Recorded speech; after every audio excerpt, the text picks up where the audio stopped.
Do you have an example of a really successful collaboration like that? Yeah, there's this New York-based label. I can't recall the name right now, but they specialize in ethically sourced textiles, and they partner directly with Ethiopian artisans. That's fantastic. Yeah, they ensure fair trade practices, provide artisans with fair wages, and they really emphasize recognition for their work. It's great to see these partnerships that are really fostering both creativity and economic empowerment. But I'm curious, how are designers adapting these deeply symbolic patterns for modern audiences? While still respecting their cultural significance, it seems like a delicate balance to strike. It is. It's a tightrope walk, for sure.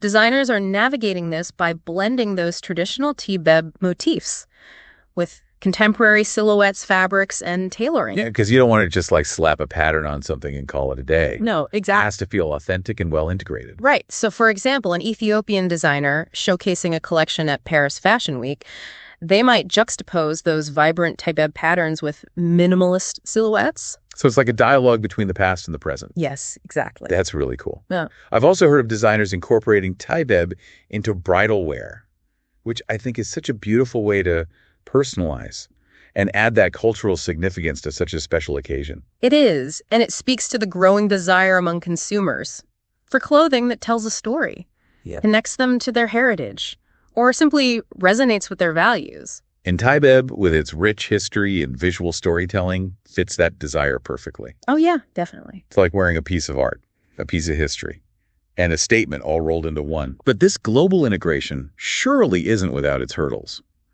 What are some of the potential pitfalls you see as Tibeb gains popularity on the international stage?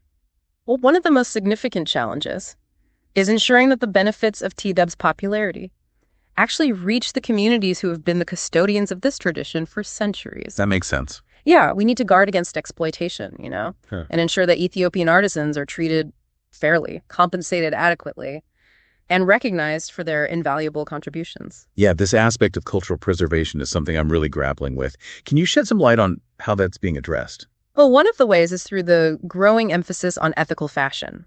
Designers who are incorporating Tibeb into their collections. They're increasingly partnering directly with Ethiopian artisans, establishing fair trade practices, and ensuring transparency in their supply chains. So it's about more than just using the patterns. It's about building those genuine partnerships that empower the artisans. Precisely. It's about fostering a reciprocal relationship where both the designers and the artisans benefit from the exchange of knowledge, skills, and creativity. Right. But while this cultural exchange sounds ideal, how can we be sure it's truly equitable and not just another form of exploitation? That's a valid concern. One way to ensure equity is through consumer awareness. When you as a consumer choose to purchase a garment featuring Tibeb patterns, it's crucial to do your research. Look for brands that are transparent about their sourcing and production practices, support brands that are actively partnering with Ethiopian artisans, and promoting fair trade principles. So consumers have a role to play in shaping the future of Tibeb by making those informed choices. Absolutely. Consumers are becoming increasingly conscious of their purchasing power and its influence on ethical practices. The more demand there is for ethically produced Tibeb designs, the more brands will prioritize these values. That's really empowering to know, that we can contribute to positive change through our fashion choices. Can you give us some specific examples of how designers are approaching this cultural exchange in a way that benefits both sides? Yeah, certainly. Some designers are choosing to travel to Ethiopia, immersing themselves in the culture, and working directly with artisans to learn those traditional weaving techniques and understand the stories behind the patterns. Wow, so they're really getting firsthand experience. Yeah, this hands-on approach fosters a deeper understanding and respect for Tibeb's cultural significance. It's not just about appropriating the aesthetics. It's about honoring the heritage. Exactly.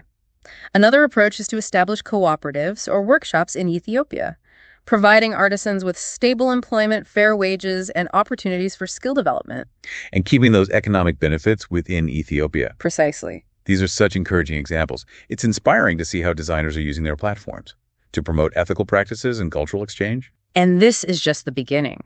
As awareness grows and consumers demand greater transparency, I believe we'll see even more innovative and responsible approaches to incorporating Tibeb into the global fashion landscape.